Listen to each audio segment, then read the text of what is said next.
So when I was 14 and 9 months, which is in Australia the youngest you're allowed to get a job, I got this job. International corporation, McDonald's. So I get this job at McDonald's and I get $3.25 per hour. And I start earning this money and I'm loving my job at McDonald's. And I do all the wild things that you do when you're earning money. I bought myself some Oakley sunglasses and a boogie board and those sorts of things. And then this one day I open up the newspaper and there's this ad in the paper for a financial planner. And this basically the ad says an introduction to financial planning. I think to myself, well, I'm making $3.25 an hour now, so better get myself a financial planner. It's about, by the way, it's about £1.20 in pounds. So I go along to the financial planner, and when I arrive, there's this boardroom table. So it's on a Wednesday evening, there's a boardroom, there's about 15 people sitting around the boardroom, and this guy, Darren, he takes us all through this presentation. And in the presentation, he talks about the statistics of retirement, and he talks about dollar cost averaging and building a portfolio and avoiding risk, having insurances, and he goes through these presentations. He has a few jokes, and he lightens the mood with a few jokes. And I'm sort of like, oh, this is really interesting. And it was my first experience of financial planning. At the very end of the presentation, he passes his diary around, and there's these green highlighted slots in the diary, and you can put your name in if you want to have a meeting with him or his financial planning team, and you can book in. And I try to book in, and he says, look, come back a little bit later. Our fees are going to be a lot of hours at McDonald's, so you can come back later. Silly him, right? He should have invested. But I thought, okay, that's cool. I've at least explored financial planning. Fast forward 2 or 3 years later, I start running nightclub parties. And I'm doing all these nightclub parties, and I'm charging on the door. We're getting 1,000 people a night coming along to the parties. I'm getting $10 per person. I start having fists full of cash, all this money. And 3 years later, I'm back at mum and dad's place, and I'm looking through the paper, and there's the exact same ad in the newspaper, exactly the same. And sure enough, I think to myself, actually, I remember that. That was pretty good. I'm going to go back. So I go back, and it's the same thing. I go there and go in, and there's 15 people around the boardroom, and he does the exact same presentation, and he tells the exact same jokes, and he does the exact same diagrams on the board, and he passes his diary around, and it's like the little green slots in the diary, and everyone fills in their thing, and it's exactly the same. It hasn't changed in 3 years, and I'm like, wow, this is incredible. So fast forward about 10 years later, and I see that this guy, Darren, right, along the way, he's bought this massive commercial property. He's bought one of the biggest houses on the Sunshine Coast. He's not even 40 at the time. And then he sells his company for over $30 million. And in the article where they ask him, how did you do that? He says, I just figured out what worked each week, and we just did perfect repeatable weeks. We got into the rhythm of doing perfect repeatable weeks. Isn't that similar to what we're talking about today, this rhythmic acquisition of customers, right? Getting into this rhythm, perfect repeatable weeks, right? So it turns out that for about 10 years, he had just done the exact same thing over and over and over and over and over again. So this made a huge impression on me, and I was really fascinated by this, and it was my first experience of something called LAPS. And LAPS stands for Leads, Appointments, Presentations, and Sales. And essentially, that was his perfect repeatable week. Each week he would generate leads, the leads would book into appointments, the appointments would attend a presentation, and then it would go into the sales section once they had converted. Okay, so fast forward, I'll give you a little bit more background. Fast forward, I'm 19 years old and I meet this guy, John. So John is an entrepreneur who's experienced, and he's starting a new company. He's got a new startup. And he hasn't got a name, he hasn't got a bank account. It's just him and his wife, and he's asked 3 or 4 people to drop out of university and come and start this business with him. So I think, I'm not learning much at university. I want to enjoy this experience of being part of a startup. So I drop out of uni, and I go and I work for John. And we're sitting around the kitchen table, and we're discussing what are we going to call the company and how are we going to do our first marketing campaign. Now, John had built multiple successful companies at this point, so I was learning a lot. And I was just always trying to pick his brains and learn as much as I could. Now, what happened was we launched the business. He had this database, and we did a physical mail campaign to the database, and then we did some ads in the paper, and then we did some email marketing, and we did all of this sort of stuff, and we got into this nice rhythm every single week of running events. And fast forward over 2 years, we'd built that business from a standing start to $6 million worth of revenue. We'd gone from 4 people around the kitchen table to about 50, 60 people in an inner city Melbourne office with no debt, no funding, just completely bootstrapped. And I learned so much in those 2 years. And one of the biggest lessons that I learned from John is he said, Dan, everything is downstream from lead generation. He said, when you learn how to generate leads, then everything will flow after that. Because if you're generating a lot of leads, you'll be able to attract a good salesperson. If you can attract a good salesperson, you'll free up your time to improve the product. Once you improve the product, more people are going to convert. Once you can generate more leads, everything's going to go smoothly from there. And he said, if you're really, really, really good at what you do, but you're not very good at generating leads, you'll always be miserable, you'll be depressed, you'll be frustrated with your industry, you'll watch other people getting ahead while you feel resentment because you're good at what you do but you're not generating the leads. He said, but if you're really good at generating leads, you can fix everything downstream from that, right? So he said that. So what is a lead? A lead is a signal of interest. It's when somebody signals that they want to do business with you. Maybe they connect with you on social media. Maybe they respond to an email campaign. Maybe they fill in a form on your website. But in some way, they're signaling that they're interested in working with you. So he really trained me hard on how to generate those signals of interest. Almost that entire 2 years was focused on this recurring theme. My whole 2 years was focused on laps. So every single week, we came up with new ways to generate leads, or we figured out how to generate leads and improve those ways. We booked our leads into appointments. Those appointments became presentations, sales presentation, then those presentations became sales. So we did our laps every single week. When I turned 21, I went to John and I said, John, I've been working with you for 2 whole years, like 10% of my life. And I said, can I get some shares in the business? And John said, Dan, if you want shares in a business, you need to go start your own business. Now, that was actually his way of saying no. But because I was 21, I thought, oh, cool, John's given me his blessing to go start my own business. So I went off and started my own business. And this is me at 21, and I'm holding up a newspaper, and I'm running my first ad in the newspaper. And in that ad, I think it was about $7,000 or $8,000. I put the whole amount on my credit card. And if that ad didn't perform, I had no way of paying off my credit card. I was in real trouble if that ad didn't perform. All I had was that credit card limit. So I put the ad in the newspaper, and it was on a Sunday. And on the day, only 12 people called. I needed like 70, 80 people to call, and only 12 people called. And my heart sank. I thought, oh my goodness, I'm over. I'm done. I have no way to make this work. But fortunately, Monday the phone started ringing. Tuesday the phone started ringing. Wednesday the phone started ringing. We booked those people into appointments. Those appointments sat through presentations. Those presentations become sales. And we ended up doing about 30 to 35 grand worth of sales in that first little cycle. What did I do? I repeated it again and again and again and again. I did 43 perfect repeatable weeks that year. So I did 1.3 million of sales, 400,000 of profit before I'd turned 23 years old. And what was I doing? Leads, appointments, presentations, and sales. Perfect repeatable week, perfect repeatable week, perfect repeatable week. Rhythmic acquisition of customers, rhythmic acquisition of customers. So then the business grew and grew. By year 3, we did 10.7 million of sales. We expanded globally. I rebranded and renamed the business. We spun out some intellectual property. We ended up opening offices in 8 cities around the world and building a fairly large global business. I went and did a whole string of acquisitions. I bought up about 7/8 companies. I actually bought one back yesterday. Company that I sold a year ago came back yesterday. So fascinating. So 7 or 8 different businesses. And we learned lots and lots and lots. With each one of the businesses, we got into the rhythmic acquisition of customers by doing laps, leads, appointments, presentations, and sales. And we got into every kind of way you could do this. So if you can think of any particular way to do marketing, I think our teams have done it over the years. We've tried absolutely everything from the real digital social media right through to very analog ways, even something called fax broadcasting many years ago, which was basically annoying people by sending them fax pages, which people hated.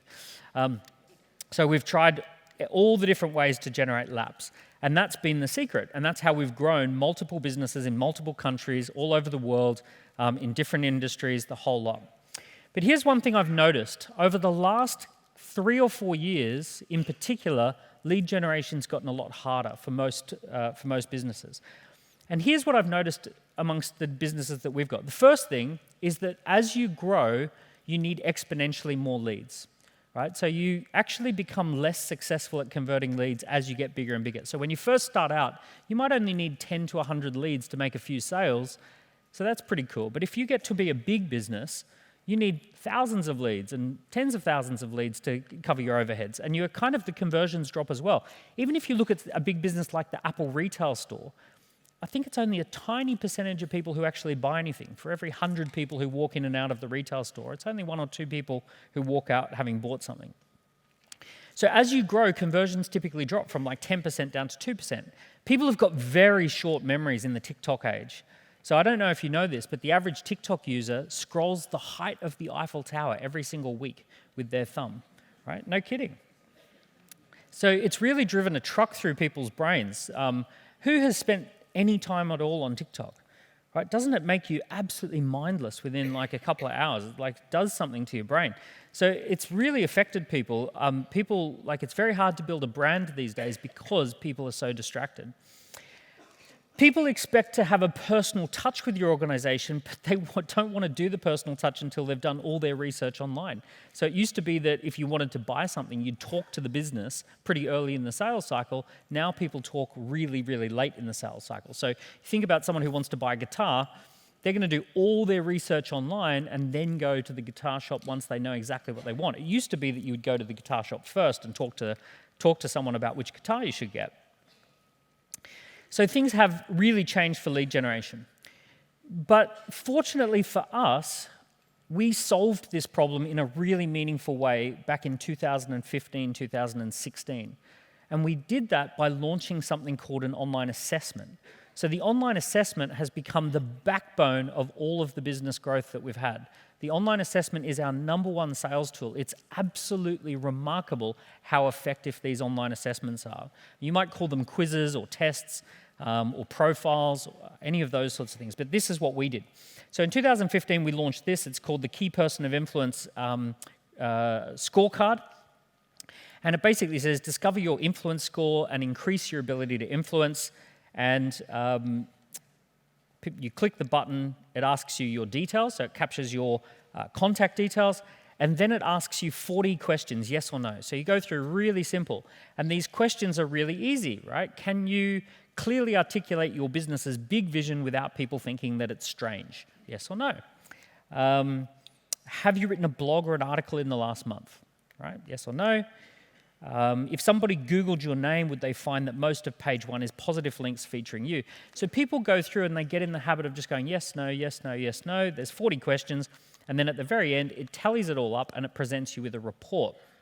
And that report gives you specific ways that you can improve your key person of influence score, and it's customized and it's tailored to each person who takes this. So we started learning a lot about how this strategy works, and it works really, really well. So the first thing that we discovered is that people just absolutely adore taking scorecards. And I'm not talking about 17-year-old kids. Like, I'm talking about CEOs and C-suite executives and HR people and L&D people and entrepreneurs. All sorts of people love taking these scorecards. If there's a way that people can kind of learn something about themselves and get custom feedback, they absolutely love to do it. And not only do people love taking scorecards, our sales team love following up on scorecards. So when someone finishes a scorecard, they get sent the link to book into the salesperson's diary. And up until having scorecards, we needed to hire Jerry Maguire for all of our sales team, right? We needed to get people who were going to jump on that phone and really passionately evangelize what we did. But after we got scorecards, we didn't need that approach anymore because we had so much data. So our sales team, they get this little database, this dashboard, where they can see where people's strengths and weaknesses are, and then they can start talking to people about the strengths and weaknesses. They can just go through and say, hey, looks like you've got some room to improve with your pitching, and you could publish some more stuff. So they can start having a conversation. They can even drill in and see exactly how people answered every single question. So it means that we can just get straight to the point. So rather than asking the question, tell me a bit about yourself, or how are you today, can I find out a little bit about your business, we typically start a call with something like this. Hi Chris, you took the Key Person of Influence scorecard yesterday. I noticed that your high score was for partnership, but your low score was for pitching. I'm wondering, would you like to improve your score on that? Everyone says, yeah, sure, I'd be interested in that. So then we send through some relevant information. So straight away, within 15, 20, 30 seconds, we're having a real conversation about what matters to them. So this gives us two benefits. It's both automated and personalized. Most things that are automated are not very personal, and most things that are very personal are not very easy to automate, whereas this does both, which is really, really nice.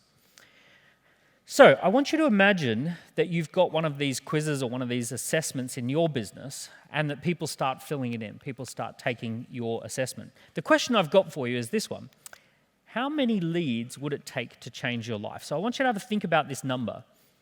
How many leads would it take for you to change your life? And when I say change your life, I mean literally, if this number of leads was coming in every week, you'd probably get a nice new car, or you might go on a nicer holiday. Your business would just feel a lot more stable and secure if you had this number of leads coming through. So what would be the minimum number of leads that would kind of upgrade your business, that would level you up? Have a think. Roughly speaking, how many leads per week or per month would it be? Alrighty, so out of curiosity, who said 1,000 leads or less per week? Almost everyone. Who's 100 leads or less per week? Fantastic, that's still almost everyone. Who's 10 to 50 leads per week and you'd actually have a radically different business? Amazing, that's the vast majority of you. So keep that in mind. Isn't that absolutely incredible? You're about 10 to 50 leads a week away from having a completely upgraded business, right? So it's not an insurmountable number. It's not like a difficult thing. If someone could come into your business and figure out how to get 10 to 50 leads consistently going through, that would be transformational. So it was transformational for our business when we launched our scorecard. Within the following couple of years, and it did change my life, 90,000 leads came in and 15 million pounds worth of sales came through. So we hardly had to change it. It just kept ticking over. It always just continued to grow year on year. So like it wasn't one of these campaigns that started and then died off. It actually had like a long burn effect. It always continued to grow. It's simple, but hardly anyone's doing it. Like I've been doing this since 2015. Hardly anyone does this. Like there's something like 6 million people have got a podcast, and millions of people have got a YouTube channel, and lots of people have written books and blogs and articles. A lot of people put a lot of energy into their LinkedIn profile. Hardly anyone does these online assessments. So it still eludes me as to that. It used to take about 1 to 2 hours to set these up with a template. I'll show you that it takes a lot less than that now. And it's insanely cheap to run. So they're available 24/7. They're very high converting. They collect buckets and buckets of relevant data. They deliver a personal touch, and they're perfect for warming people up or confidently converting. Who's using these? So I've noticed that the NHS now directs you to scorecards. So if you've got something that you're worried about with mental health, they send you to the mental health scorecard as a way of triaging prior to a meeting. I notice a lot of wealth planners are using scorecards now. Who's done the love language scorecard? Has anyone here done the love language? Right, that tells me you've been to therapy before. You've been to couples therapy. It's funny when you do the love language scorecard and you discover that all the expensive gifts that you've been buying for your partner mean nothing to them. It's like, oh, words of affection? That was so much cheaper. Why didn't I know that? It tends to be that the men have words of affection and the ladies like gifts. So it's the data, it's not me. That's what's. Did anyone see this presentation that happened a couple of weeks ago with a guy called Alex Hormozi? And yeah, you loved it. Look at it. It's like, yeah, were you on there live? You seem very excited by this, right? Big fan. So Alex Hormozi, he had 500,000 people watching. He launched this book called $100 Million Leads. They sold a huge amount. It's the biggest book launch in history, basically. It was a massive way of launching the book. So he's really positioned himself as the world's leading expert on lead generation. But here's what's interesting. If you go to the world's leading expert on lead generation and you go to his website, what's the first thing that happens when you get to the website? Take the quiz, right? So he wants you to take a quiz. That's the number one thing that he does. Who's seen this one? It's called 16 Personalities. You go onto the website, you answer a series of questions, and it tells you if you've got a personality or not. It turns out you do. It's one of 16. But this is something that a lot of people are interested in. 806 million people have taken this scorecard, this quiz. So it's absolutely wild that 806 million people, I've got a feeling this might be run by the CIA.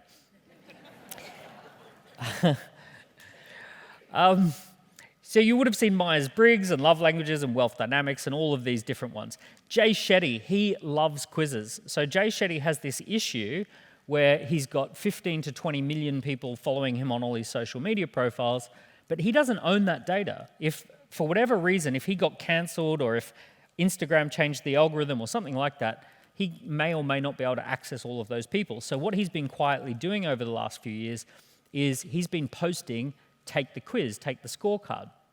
And when he does that, something like 4,000 to 5,000 people a minute start taking those quizzes because we see it on the back end, right? So people love taking those quizzes and scorecards. And then as soon as he does that, he then owns that data. Marie Forleo and Lewis Howe are loving this. Chris Do, has anyone watched Chris Do's podcast, right? Yes, another fan there.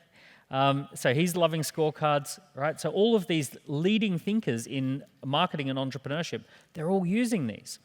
So here's why they're doing it, right? Let's get into why it works. I want you to imagine that what we're going to do is we're going to zoom inside the head of every single person who's ever bought from you.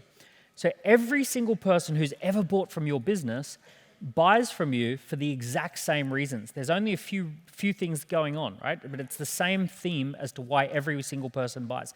This is really important, by the way. If you want to sell more stuff, you really, really want to get inside the head of your client. You kind of want to understand buying psychology. So here's why people buy. People buy to resolve tension. Everything that's ever been bought has been bought to resolve tension. That's how sales works. People buy to resolve tension. So think about it like this. People don't buy airline seats. They buy access to a destination. And the reason they're buying access to a destination is because of tension. So what happens is that people are experiencing a current reality, and that current reality is less than ideal. It's not perfect. There's something boring about it or dull about it, or something's just not right about the current reality. And people's imagination drifts to, well, what would my desired reality look like? What would I want to see? What do I want to have happen?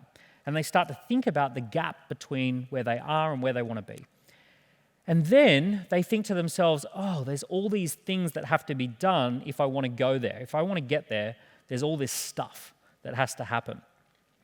And this sets up the scene for tension to occur.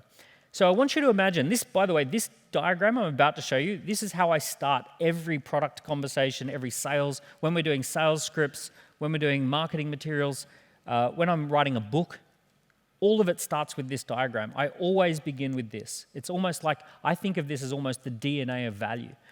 So this little diagram says current reality, desired reality, and in the middle you've got obstacles and criteria. So whenever I'm thinking about a customer, I always think, what is their current reality and what's less than perfect about that? What is the desired reality that they want to move to and why do they want that? And what are the obstacles or criteria that they face that's stopping them from just waving a magic wand and getting what they want, right? So I want to understand that landscape. And the reason I want to understand those three parameters is because if I can shine a spotlight on those three things, then I can heighten the tension that people experience.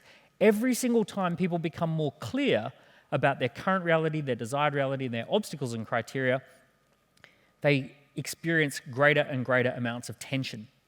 So the reason that scorecards work so well is because every little question you ask people is like a tuning of those three things. It's tuning people in: current reality, desired reality, obstacles and criteria. So has your company got an established, tried and tested product or service offering? If someone says no to that question, that creates a little bit of tension around my current reality isn't as good as I wish that it was.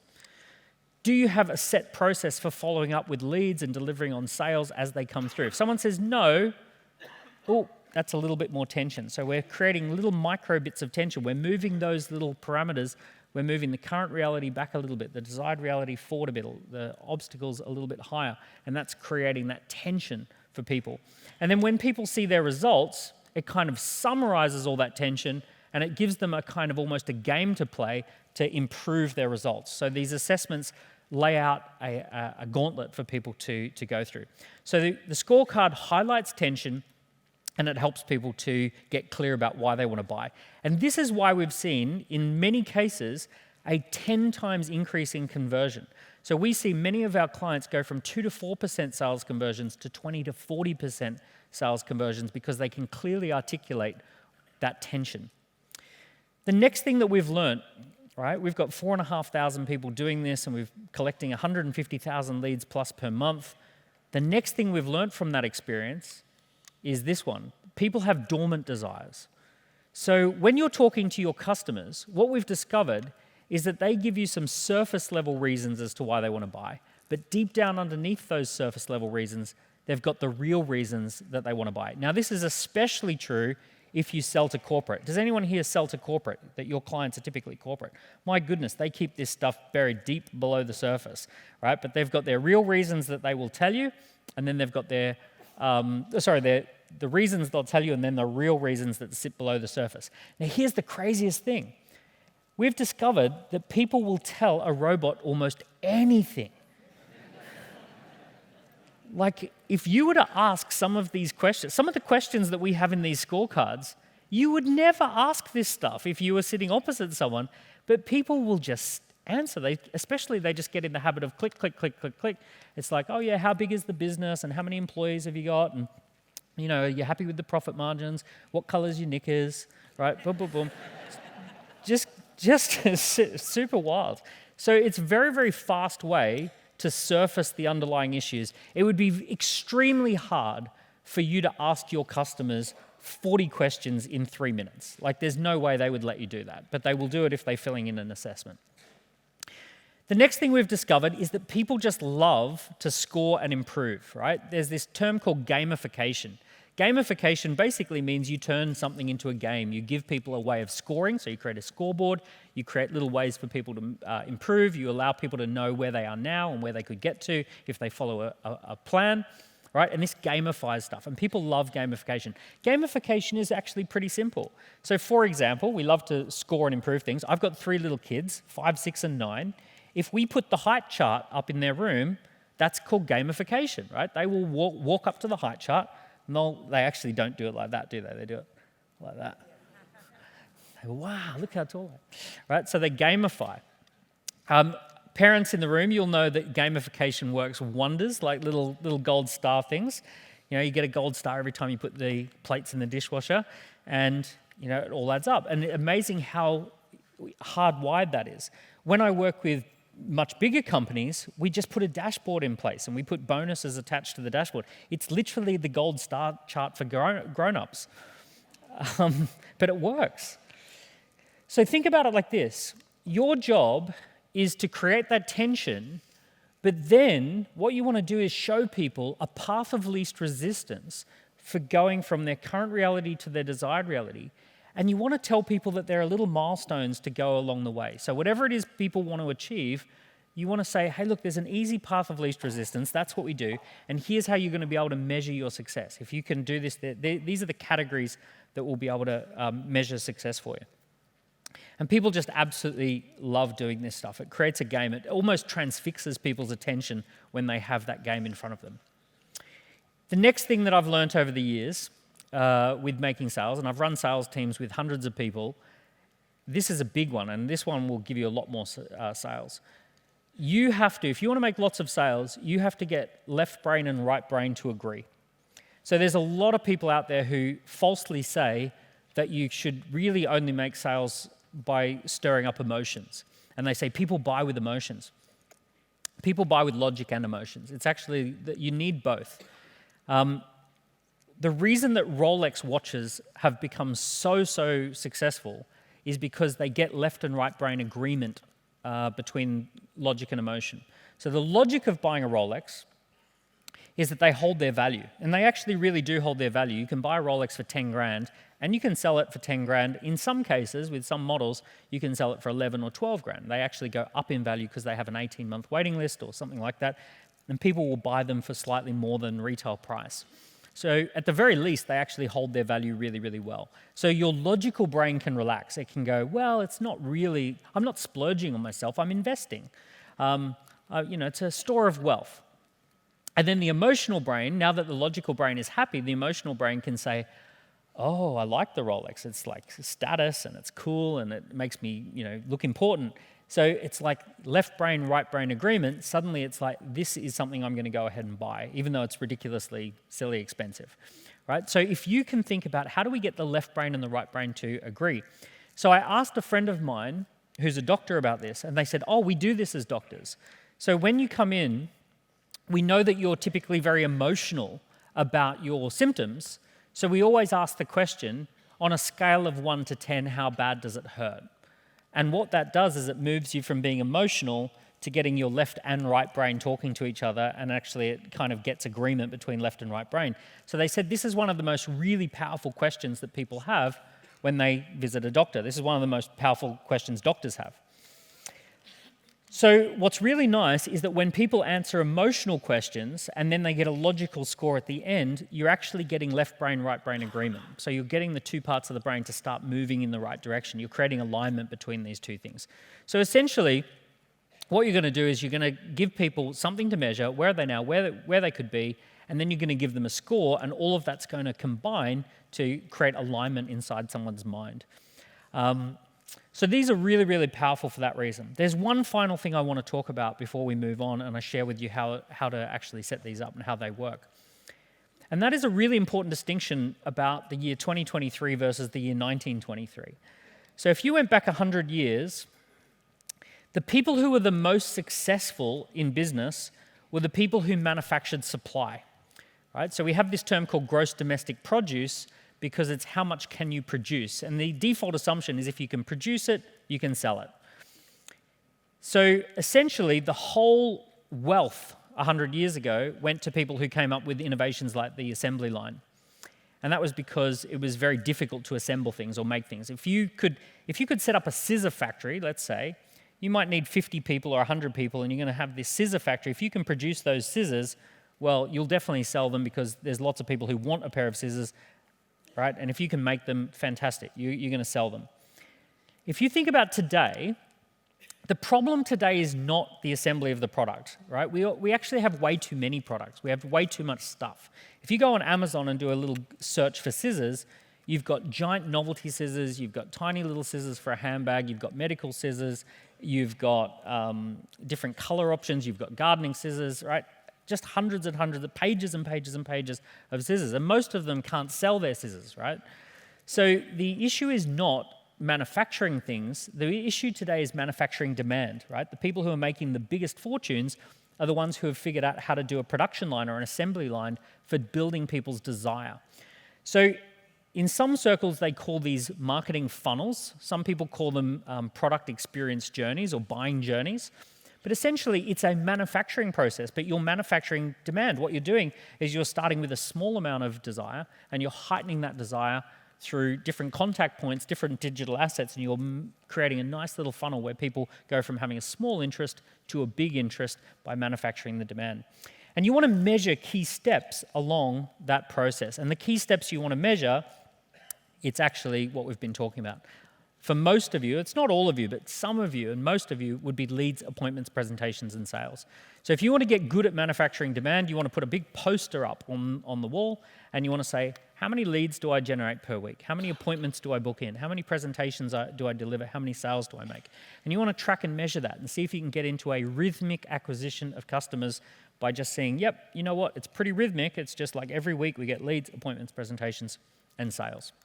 Now you've got the theory. Let's talk about how to actually implement this. I want to get tactical for a minute and actually talk about tactically, how do you set up one of these assessments? So I want you to imagine you go to a 4-person team. You've got a graphic designer, you've got a project manager, you've got a coder. You can kind of tell which one's which, can't you? And what you do is you've got a copywriter. So what you do is you say, I'm going to give you a nice little blueprint. And the blueprint is this. I want you to develop for me a beautiful landing page that tells people why they should take a quiz. And then when they click the button to take the quiz, I want you to have a data capture page. And then once they have the data capture page, I want you to take them to a series of quiz questions where they're going to do 30 questions.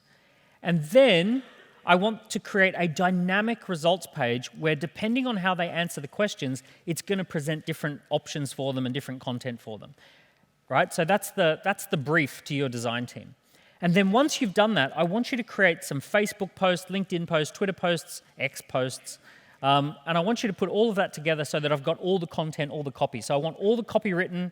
I want all the design and code done. Can you do that for me?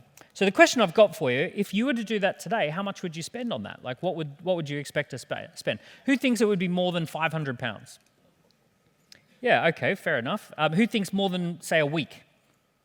Yeah, so you start on Monday and it's all finished by Friday, right? And it's about £500. Do you think you think longer? Yeah, so some of you even think it would be longer than a week and more than £500. I'll tell you, that first one that I showed you, that was £8,000 built on WordPress. It took about 6 weeks, right? So by the time we'd done all of it, we were making it up as we went, but it was about 6 weeks and £8,000. So let's go and build one. It's only going to take a couple of minutes. So what I do is I go into my little portal here. Let's see, okay, right? I click my button, create scorecard. I've already got so many campaigns running. I run lots of scorecard campaigns now. I say, use the AI setup wizard, get started. We want to generate leads, we want to improve, generate leads. And we want to have a multiple score. And then it says, describe your business. So the AI wants to know what business you've got. And I've said, okay, I'm an IT security consultant. And then the AI goes, okay, cool. Well, how would you describe your audience? And I have a look there and I say, actually, none of those. I'm going to tell the AI who my audience is. I'm an IT security consultant for financial services firms. Okay, great. What do you want to help your clients to improve? And it starts thinking about it. Like, the AI is coming up with answers for this.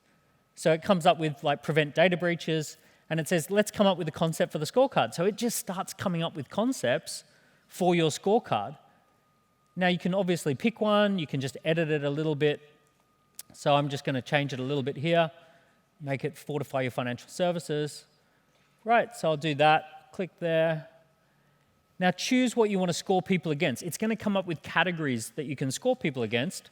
So I've just kind of choose a few here. Because I'm going to do some training for these companies, I'm going to do ones that relate to training. And then the AI just comes up with all the questions that you would want to ask somebody. Now, we used to spend weeks thinking about this stuff. We don't have to spend any weeks. I get frustrated now when it takes 30 seconds. So then we go click, click, click. These are the great questions. So I've got some questions there. I'll just do 3. It recommends doing a few more, but we'll just go through it quickly. So it says incident response. I'll just change that. It's pretty easy. And then I'll go through and I'll do some more questions. Boom, boom. Right, so it's writing all my questions. And what's going to happen next is it's going to give me a summary. And when I click create the scorecard, be careful to watch how fast this happens. It just wrote 940 words, 6.5 hours, 7 hours worth of work. So it did 1,000 words and saving you 7 hours worth of development time.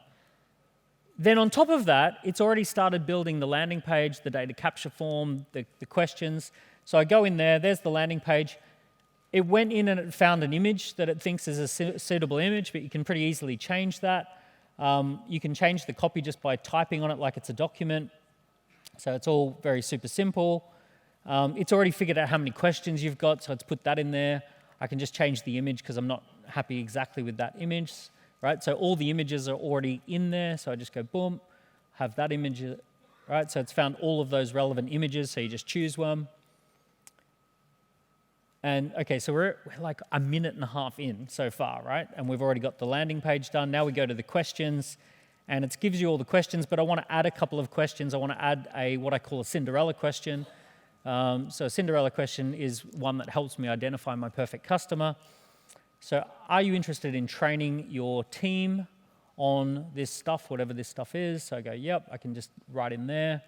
I'll put in yes, ASAP. I want to do it now, right? So that's pretty good if they click that. And then I have maybe next year. So they're kind of like lukewarm. They're not urgent, but it'd be really nice to know if they're urgent, or no if they're not interested. So I just do my questions, and then I go to my results page, and I'll have a look and see what it's written, right? Because it's written over 1,000 words worth of dynamic content. So when I go in there, it's written all of that content, and it's creating multiple versions of that content as well. So depending on how people score, see, that's a low score, so it says your score indicates there's room for improvement. And if I go and have a look, what did it write for medium? Well, there's a little bit of room for improvement. And what did it write for high? Well, it wrote something completely different. Congratulations. So it's written all of these dynamic responses. And what I'm going to do now is I'm going to create a special video. And this video, I only want this video to be seen by people who are perfect customers. So I'm going to create a special little audience so that if someone answers a question that is specifically designed to call out a particular type of need, then they will see that video, but no one else will see that video. So I'll say, did they answer no to that question there? IT security have you done IT security training in the last 12 months? Right? And if they haven't, then boom, that video appears. But if they click yes, then it doesn't appear. Right? I can do lots of those videos if I want to. So, okay, I've got my results page. Let's go back to the home page. I'm going to publish my scorecard. Boom. Yay, there we go. I've got one live. So we're about 3 minutes in. We've already got all of that brief done. Twitter, it's already created its first tweets. So the AI's written the Twitter stuff. Okay, so let's go and take the scorecard. So we've got a landing page. Boom. So we'll put in we've got a data capture page, right? So that's all now working. The AI's coded all that up for us. Right, so I'll go in there and do test@test.com. So there we go. Have all employees, now that one I said no because that was the secret question. There we go. Have you got a document? Do you regularly communicate? Do you do this? Do you do that? Yes, no, yes, no. So it goes through nice and quick.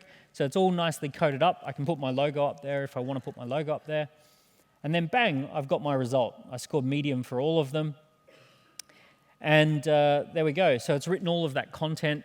So we're now, and there we go, there's our special video for someone who only scored for that particular way. So like in 3 or 4 minutes, we've created a complete scorecard campaign. There's my lead. There's test@test. There's my database about them. I can see how they answered every single question. But have a look at what we can do with AI these days. This is super fun. I click the AI button, and I say, I want a sales email. And it's going to write an email based on exactly how the data says, right? So based on how they answered the questions, it's going to write an email that is specific to how they wrote all those questions. I want a call script, so it's going to suggest what should I talk to this person about. So it's going to create a little role play script. Right? So how cool is that? So let's have a look at another one. I've got a live scorecard here. I've got lots here. I'll pick this one, KPI for Asia Pacific. Right? So this one here, it should have plenty. It's got 200 people who are taking that scorecard. Let's go and have a look at the answers. So now because I've got 200 responses, I've got aggregate data. So this is telling me about my database. It tells me what are the problems that my whole database have. What are the issues? This one here, have people been trained on how to pitch your business correctly? I want to write a press article about that. So I'm just going to click the button and it's going to write a press release.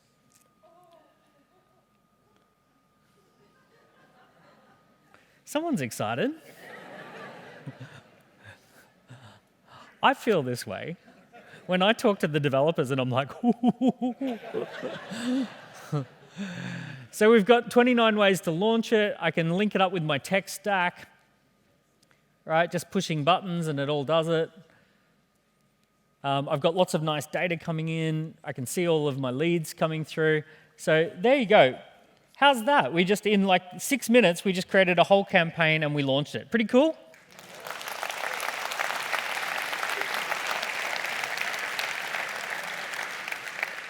So in the next 12 months, you're going to discover that AI is going to do a lot of work for you, right? There's going to be a lot of AI coming along, and very, very important that you understand how you're going to use AI in your business. We jumped onto AI pretty quickly, and we integrated AI into our platform really, really fast. We're doing that across all of our businesses, and I really recommend you do that as well. But here's a little insight. When you're using AI to do anything, I want you to keep thinking about this idea that AI is like a sponge cake production machine, and your job is to ice the cake in a unique way. You've got to make it unique. You've got to put your special pieces in there. So for example, when you create a scorecard, create your Cinderella questions. Your Cinderella questions are the ones that tell you who Cinderella is. They tell you exactly who your perfect customer is. So you need 3 or 4 of those. Create your next steps. Make sure that you've got your calls to action. You don't have to have any particular call to action. You can just simply choose what you want each lead to see, because based on how people score, you can give them different calls to action. Once you've done an AI scorecard, use the beautiful templates, because the templates have been designed by professional designers, and you can just move across to a much nicer design, and then you can add videos, and you can get special images that you create with AI, and you can really make something that just looks so on brand and so perfect for your business. And they really do perform once they're going. And then once you've got one of these, super simple, you want to promote it. Now, all of you have been given this book, and in the book it tells you how to set up everything that I've talked about today, and it also talks to you about how to promote it. And promotion's pretty easy. There's 7 top promotions you can run. You can add your scorecard to your existing content. You can get some new content created by AI. You can do it on your social media, update your website, have emails. All of that's created by AI. You can have ads with trackable UTMs. You can have QR codes, right? So all of it's super simple. If you want to just create a QR code, you push the QR code button, and boom, you've got a QR code to your scorecard. So really, really simple there. I love using these. I was in Dubai, and I was on radio, and they said, how can people keep in touch with you? And I said, oh, go to the Key Person of Influence scorecard. And about 100 scorecards just came through. People Googled it and took the KPI scorecard. Same thing with podcasts. I just always recommend that people go to the scorecard. So they're pretty simple. Once you've got one, there's lots of different ways that you can go ahead and you can promote that once it's already in place. So there's checklists and all of that. And you might surprise yourself. So this client of ours totally surprised themselves. They had a blog that was getting thousands of views per month, but they didn't know who those people were. So they actually added a little pop-up. It's a dating website. They added the pop-up, and the pop-up says, are you elite material? Find out how eligible you are in the next 5 minutes, so you answer the questions. I think that guy knows he's elite material, just by the pose. Anyway, they started getting 50 to 80 leads per day, right? So every single day, people just started filling that in. An accounting firm, they started using this to pre-qualify people so they weren't talking to people who were not right for their business. They wanted to make sure that they were only talking to people who were likely to get an R&D tax credit, so they pre-qualified people with the quiz, and therefore they saved themselves 9 hours of accounting time for every sale that they make. So lots of fun ways to do this. The beauty is that once you've got the data, you can do so much with this. This one was a fascinating one. This is a company that sells prefabricated cabins. They're called bunkies. And they used to promote their e-commerce store, and people would go straight to the e-commerce store and either buy a bunkie or not buy a bunkie. They stopped that ad campaign and they started running a quiz, Are You Ready for the Bunkie Life? And they actually doubled their sales. They went from 3.5 million a year to 7 million a year with the same ad spend. Because people are much more likely to do a mid-step. Rather than purchasing something, they're happy to do a middle step, and then the middle step, the quiz, tells people if they're suitable for this or not. So they doubled their conversions just by going to a quiz rather than going to their e-commerce. So super simple. If you want to get started on this, very, very simple. The AI tools are going to do all the landing page, the questionnaire, the dynamic results, the email campaigns, the follow-through. So the first thing you do is once you create a free account, you use the AI setup wizard. It takes you a few minutes and you set one up. And then you jump on a little workshop called Set Up and Score, and we'll take you through and actually show you how to improve it and make it really great. We'll get you to test it in the community. And then once that's going really well, you can then upgrade to using some of the templates. In the back end, we've got lots of courses to make it super simple for you. And everything's available. And we've got courses on how to run lapse campaigns as well. So how much would it be to do all of this Well, if you use things like lead pages, $29 a month, Typeform, $21 a month, right, all of that sort of stuff, we've made this really super simple. It's $0 while you're getting all set up, and you can keep using that indefinitely at $0. Or once you want to generate more and more and more leads, it goes up to $24, $49, and then $82. So it's pretty affordable for most businesses. Bottom line, costs you nothing to test it out. If it works, you've got yourself a powerful leads magnet to drive those lapse campaigns, lots of bonuses and support resources, and you can just switch it off at any time if it stops working. So super simple. For today, you've got a little QR code there if you want to use it. That'll give you 50% when you upgrade, 50% discount when you upgrade. So it's actually off your first month, you'll get a significant discount. So what you need to do with this is you just create a free account using that code, and then that free account will automatically be upgraded whenever you choose to upgrade, even if it's in a year, it will automatically apply a discount to you. So make sure you do create a free account using that code while you do. It's a ready-made marketing funnel. It's ready to go live in under an hour. Steady stream of qualified leads. Data-rich insights. Right? So it's giving you all of that. Final thought. I want to remind you this. Every lead is an asset. I've actually sold a number of different businesses now. And I can tell you one of the first questions they ask when you're sitting around that negotiation table and they're trying to get a sense of the business is they always ask the question, how many people are on the database? Right? It's one of the first questions. And if you say 10,000, that's pretty cool, right? That gives the business some value. If you say 50,000 or 100,000, that gives the business a lot more value. They start to immediately calculate what it's worth to them. So every lead becomes an asset when you sell that business. It's a really powerful thing. If you are sitting at the negotiation table and they ask, oh, on the database, how much do you know about people? They say, is it just name and email? You go, no, we know 40 things about every single person. We've got the whole scorecard data on every single person. That's a huge asset. The other reason that I say it's an asset is that I've been in business now long enough to go through global financial crisis and lockdowns and all this kind of random weird stuff. Every single time something bad has happened to the business, we just go back to the database, we run campaigns, we get everyone together, we run little events, we talk to people, and we always get through whatever comes at us. And I think the reason that I've had resilient businesses is really because we're good at collecting a lot of data and nurturing people on the database. So we've always got that to fall back on. The other thing I want to remind you of as we finish up is that leads really do change lives. I have seen so many people who have fundamentally exactly the same business, but once they get the rhythmic acquisition of customers down, their whole life actually changes. And when I say their life changes, it changes, like as in, bigger house, better car, bigger holidays, all of that sort of stuff. They live a very different life once that one thing is changed. What's strange is that the business itself doesn't naturally have to change. So I see a lot of people who've got the exact same business, but they figure out the lead generation, and then that's what is the life-changing step. So leads really do change lives. If you could double the leads, all things being equal, if you double the leads, you'll double the business, right? And you'll put the demand-side pressure on the business. So leads really do change lives. Thank you so much for having me at the conference today. It's been absolutely wonderful.